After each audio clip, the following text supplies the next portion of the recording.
Welcome back, ladies, gentlemen, and all else to another video. You all knew this one was coming. I'm still with ya. Reject False Icons is the name of the brand new Gorillaz documentary released on the 16th of December 2019, for one night only in over 600 cinemas all around the world. The film was directed by Denholm Hewlett, the son of Jamie Hewlett, and I gotta say, I'm genuinely happy for the guy. To have your documentary be released in theaters worldwide? Hell yeah! The documentary details the band's journey through the production of Humanz and the Now, their two most recent albums, and also includes lengthy footage from their massive album tours, which when added together becomes a whole 3-year adventure condensed into one movie. I was quite excited for this documentary and got my ticket the day it was announced. You all know my love for this band, that's well established by this point, so I had to go see it. See, before this film back in 2008, the Bananas documentary was released, which followed the making of the self-titled Gorillaz album and Demon Days. Then in 2010, those who purchased the Experience edition of Plastic Beach were treated to an exclusive making of DVD of, well, Plastic Beach.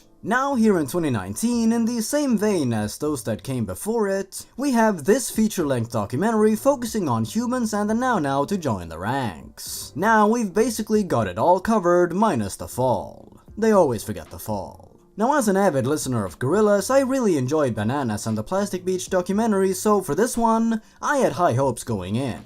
A funny thing to note right from the get-go is that the title of the project, Reject False Icons, harkens back to well over a decade ago when the Rocket music video was released way back in 2004. The ending of that video had the same phrase in it. Back then, the idea regarding the Reject False Icons marketing campaign was that fans of the band could download a specific file containing the phrase, which they could then print out to make stickers of and smack on top of whatever they deemed false icons. You know, like manufactured artists or fashion magazines, all that rebellious jazz. Basically, the phrase meant, enjoy the artists you enjoy, just don't idolize them. Think for yourself. Now how did that work out for us, huh? Ah well, it does seem a fitting title for a Gorillaz doc though, right? So I went and saw the documentary, and now I thought I'd share my thoughts on it for those who want to hear them. What do we get with Reject False Icons? Well, basically what you'd more or less come to expect. The viewer gets to follow Damon Albarn, Jamie Hewlett, and the other members and collaborators of the band as they record and produce the recent albums, and go on their respective tours. And it was truly a crazy journey. We get to meet quite a few of the collaborators from over the years and get to see glimpses of some of their recording sessions during the making of the two albums, which is always fun, including people like actor Ben Mendelsohn and artists like Little Sims, Kalela, and Pevin Everett, to name a few. The documentary also includes touching tributes to Ibrahim Ferrer and Bobby Womack, and these were very much appreciated to shine some spotlight on two true musical legends. If there is one thing I can say about this film, it's that it will be practically perfect for fans who want an easygoing, fun look behind the curtain at the very least. Big surprise there. The film is divided into acts, detailing a brief making of Humanz, maybe a little too brief, footage from the Humanz tour, then some footage of the Now being recorded and then performed, finishing off with the last few shows on the tour. Interspersed through these segments are a bunch of recordings of Ben Mendelsohn probably ad-libbing during his studio sessions, some colorful montages of Gorillaz art, and several hijinks the crew got up to over their trips around the globe. My favorite part from there involved a certain hilarious prank pulled on one particular band member. If you've seen the film, you know what I mean. The documentary clocks in at around 100 minutes, though there is apparently an extended version on the way which will hopefully see the light of day soon. Now, truth be told, the film really doesn't go all too deep into the actual music making at all, or how the albums really came together from the very start. Most of the film is comprised of concert footage from around the world, with some tidbits on that journey in between, with charming bonding moments, traveling, and live performances of several songs, but there's not too much about the actual album making, which is what I would have liked to have seen a little more of personally. Though I bet it was a tough balance to find, and getting concert footage is probably a little easier than studio footage. I would have liked to have seen just a little more footage of the band members screwing around in the studio and coming up with the albums themselves. I didn't get as much of that as I would have liked, but what we did get was really fun and hilarious to see, and that was cool. There were some really amusing and sometimes surprising conversations we got to see. For example, the fact that they only had 5 weeks to record the Now Now right in the middle of a break during one of their tours. A heated, half-serious debate about the song 1%'s place on the album was a real highlight there.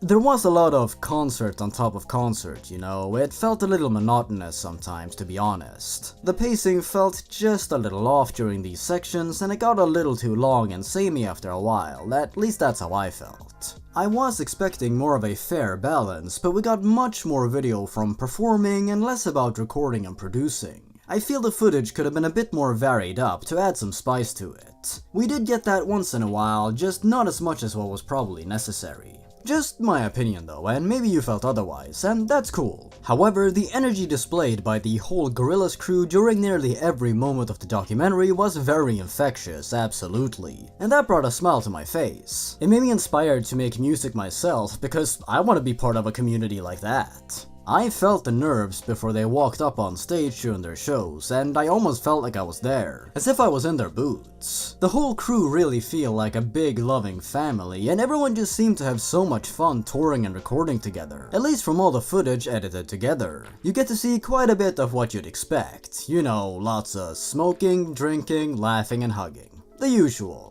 We also get to witness a legendary sneeze by Damon during a performance of Hong Kong, which caught me off guard. It was great. Look out for that if you check the film out. Reject False Icons is, like I said, definitely a film for the fans. I fail to see how anyone who hasn't at least a passing interest in the band would sit down to check it out otherwise. Pacing issues and some too brief showcases of the behind-the-scenes production aside, it was interesting. It wasn't as good as Bananas in my own humble opinion, as I felt that documentary went a lot deeper into the album making process and what it took to get everything together during those days, and included stuff such as press interviews and so on. In Bananas, there was much more focus on the making of the characters, the interviews and all that, though of course that was to be expected since Gorillaz were just starting out while Bananas was being recorded. Maybe Denholm just wanted to try something different here.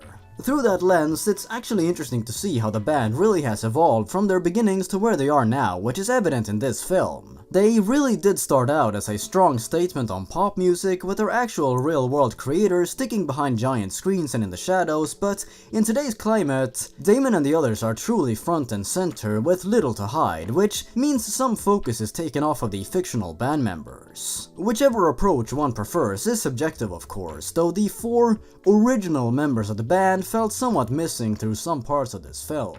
Throughout the documentary, we do get brief footage of some drawings being created by Jamie, though he got very little to do in the film, and we didn't get to see a lot of his creative process while creating the art directions for the albums. I mean, I would have felt weird putting my dad in a documentary too. I jest.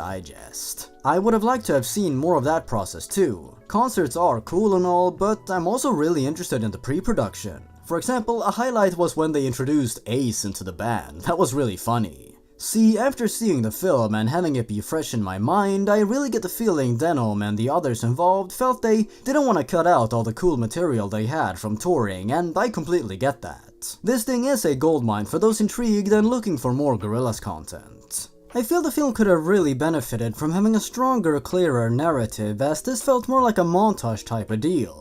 Some of the fat could have probably been trimmed or at the very least varied up with some more mixing between touring and recording, because as it stands, the film focused a lot more on the former, which made it feel a bit dragged out in parts. There's no real commentary present. It's just a collection of scattered footage from over 3 years of the band's career. Now, seeing how this is Denholm's feature directorial debut, I still think it's an impressive and commendable accomplishment, as I bet there was a lot of footage to get through, and I bet a lot of it had to be cut out, which will hopefully see the light of day at a later date. I have no doubt that Denholm's got a bright future ahead of him. Just gotta make sure to pay attention to pacing and not get too carried away in one direction or the other. Then we should be golden. I'm still glad the film exists, and I'm glad I went and saw it. I am honestly a bit bummed out that we didn't get more studio stuff and more of the conceptions of the albums and seeing all the puzzle pieces come together, but that's just me. I like seeing that stuff, and I would have liked to have seen the band coming up with the songs, composing them, and figuring out how they would all work. Maybe seeing some of the songs being conceptualized before seeing them be performed live or something like that. I feel something like that would have made the film come together in a stronger way. But those are just my opinions, and like I said, it was a good movie. Those are basically all the thoughts I have on Reject False Icons for now. It'll be curious to see the extended edition. And hey, I actually ran into 2 viewers of mine during the showing. Special shout out to Tim and Hermela. Thank you for saying hi and being nothing but kind to me. It was much appreciated. Hey, thanks for listening to my thoughts, I hope you enjoyed it. If you enjoyed this video and want to see more like it, why not leave a like and comment your thoughts down below. Don't forget to subscribe. Check out my social medias. And if you really want to help the channel out, check out my Patreon page or my merch store. Thanks for watching everyone, stay awesome. Goodbye.